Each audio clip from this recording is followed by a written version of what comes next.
খাদ্য তালিকায় mainly change আনবো যেটা গুড কোলেস্টেরল আর ব্যাড কোলেস্টেরল বলে একটা কথা। কোলেস্টেরল মানে এইচডিএল, দেখবেন আপনারা রিপোর্ট করালে এইচডিএল আর এলডিএল লেভেল আমরা পাই। তো এইচডিএল হচ্ছে হাই ডেন্সিটি লিপোপ্রোটিন আর LDL low density lipoprotein.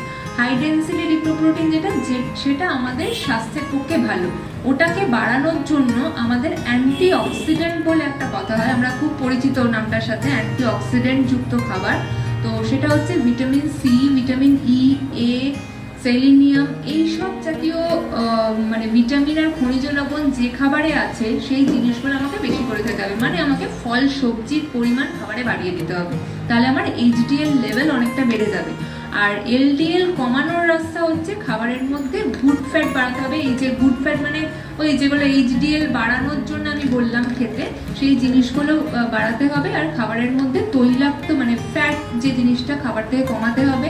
Butter, ঘি,